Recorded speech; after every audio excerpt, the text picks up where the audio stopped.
It happened just before dawn, when the air still held the hush of night, and the first light hadn't yet touched the snow-covered trees of Churchill.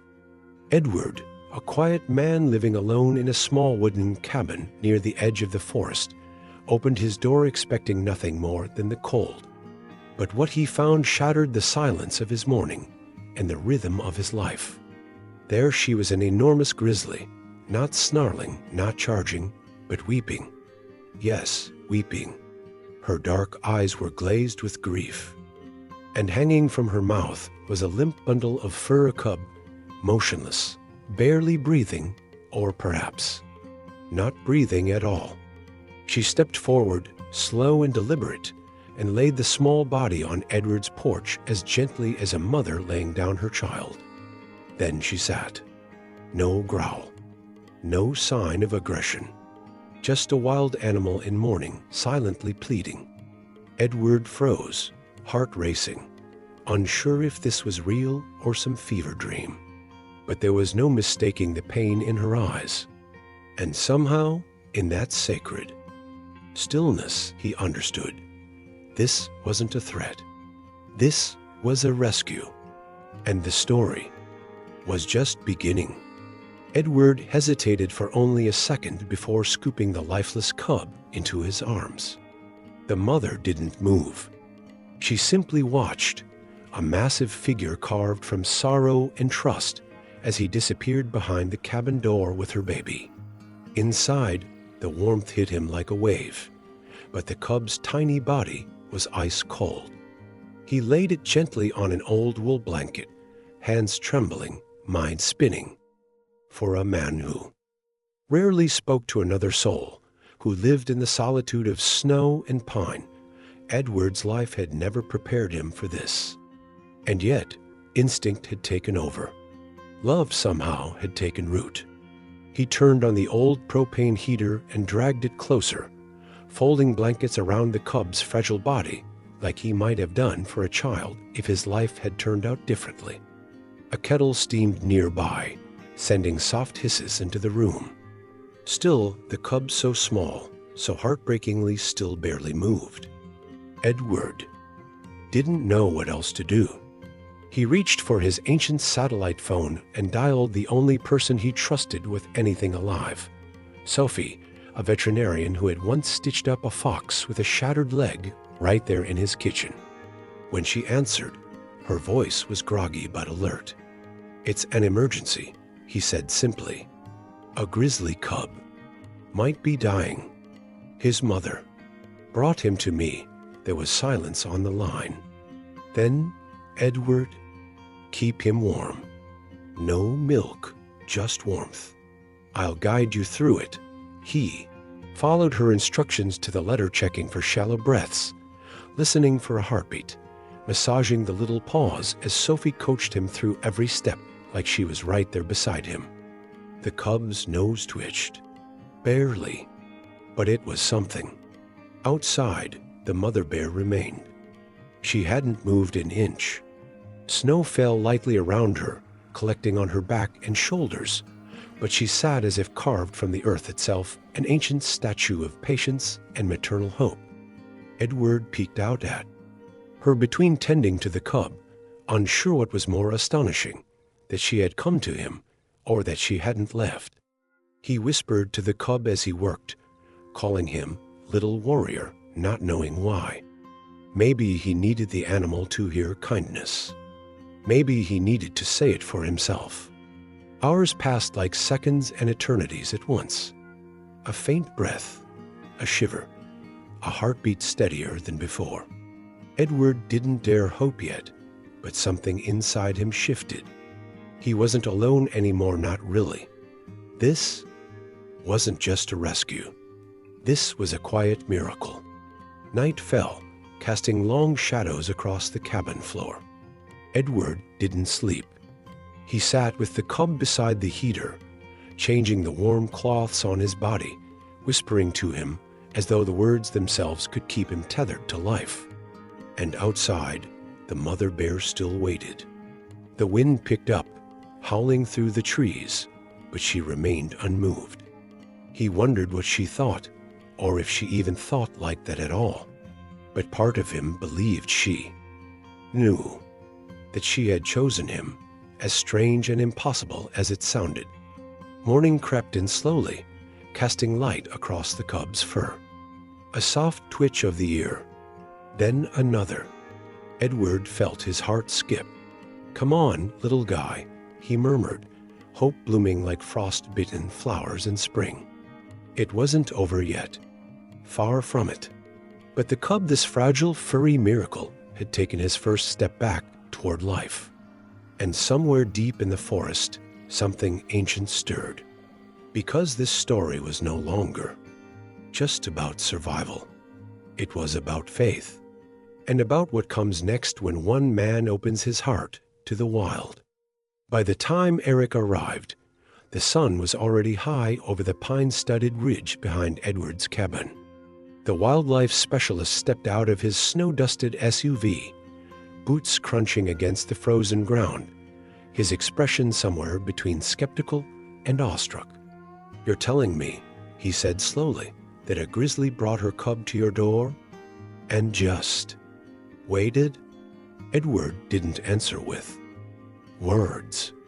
He just opened the door and let him see.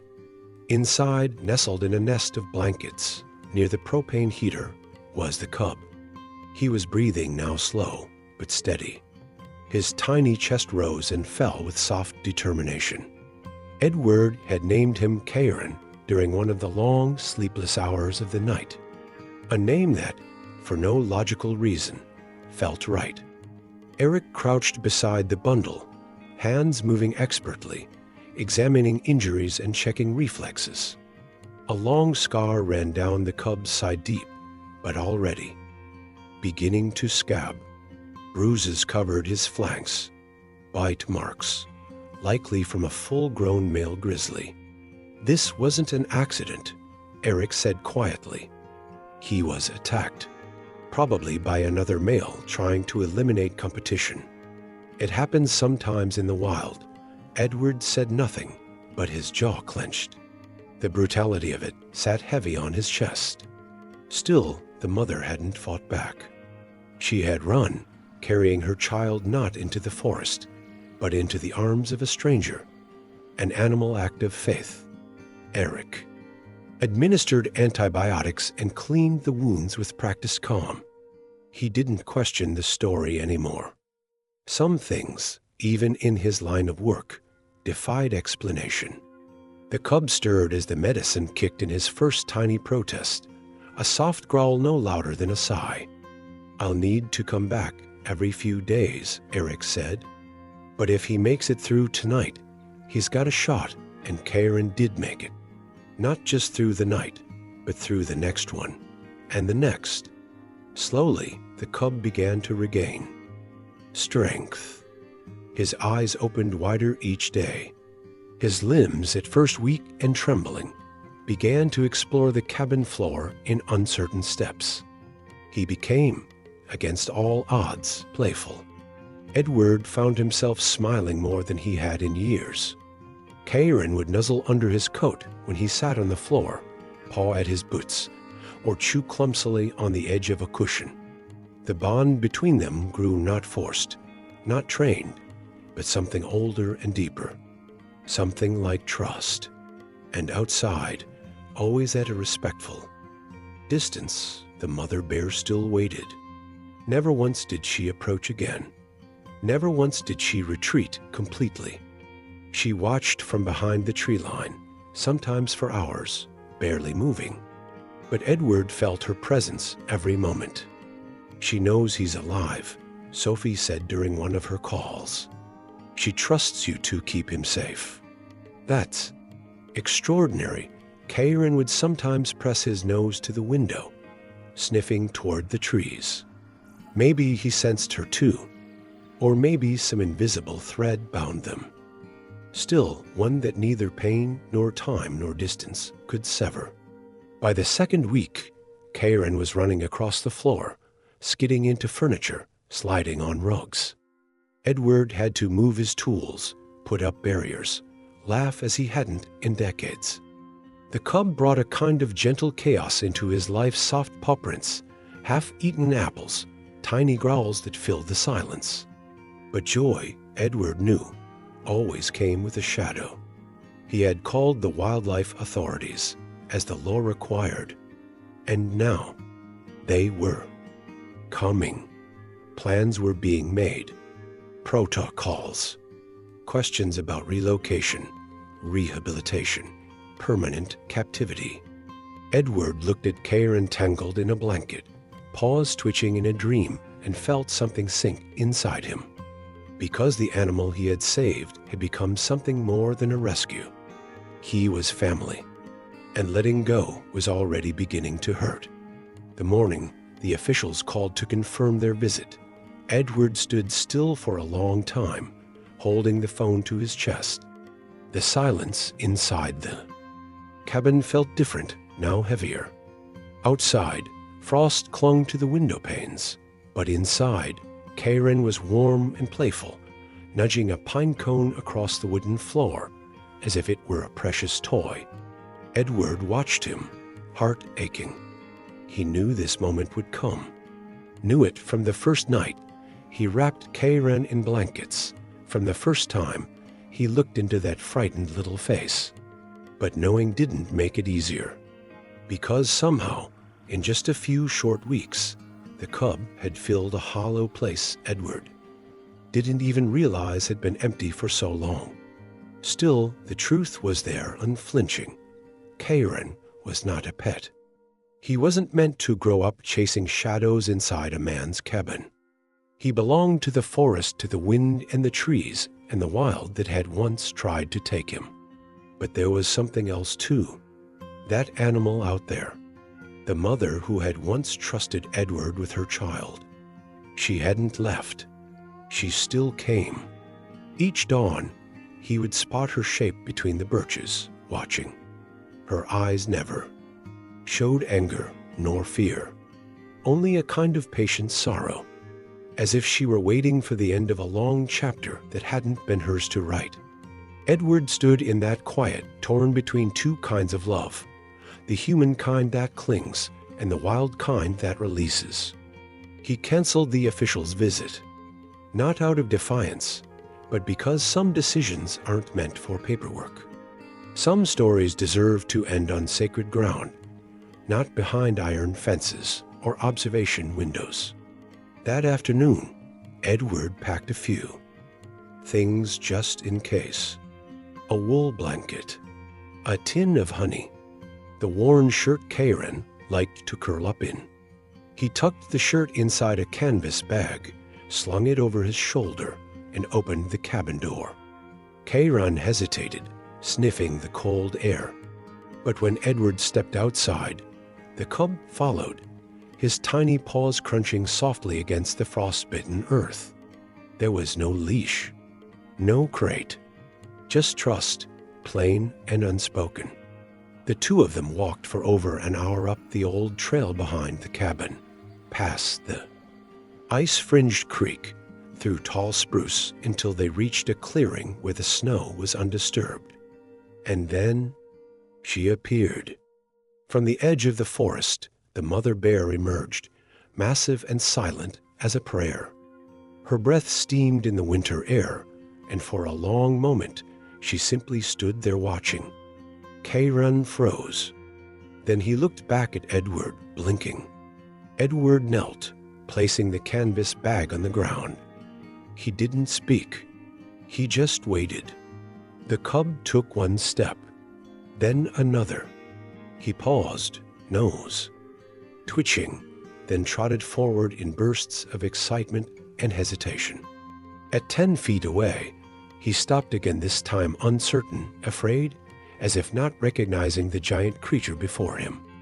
The mother lowered her head, uttered a low, melodic rumble, neither warning nor call, but something between them. A language Edward couldn't understand, but Karen could. And just like that, the cub ran into her legs, rubbing against her thick fur, like he had never been away. She stood firm as he circled her, sniffed her, pawed at her belly. And then She looked up. Their eyes met hers and Edward's. No roar, no threat, just a single breath in the cold, a silence stretched between species, a kind of reverence. Then she turned slowly and walked back into the forest. Kayran followed. Edward remained there long after they had vanished from sight, kneeling in the snow as the shadows grew long. The canvas bag still lay open beside him, the shirt inside untouched. And in that moment, the emptiness returned, but this time it came with peace. The days passed slowly after Kayran's departure. The cabin felt too quiet now, as if the very walls remembered the patter of small paws and the occasional playful grunt echoing down the hall. Edward went about his days in a kind of trance, splitting wood, tending the fire, patching up small things around the property that had long been forgotten. He didn't talk much, not even to himself. But inside, something sacred was settling. It was a crisp morning. In late February, when Edward first noticed it, a single pine cone on the porch railing, not fallen placed. It was resting upright, its scales slightly frosted, catching the light in a way that made it look almost ceremonial. He smiled, though he wasn't sure why.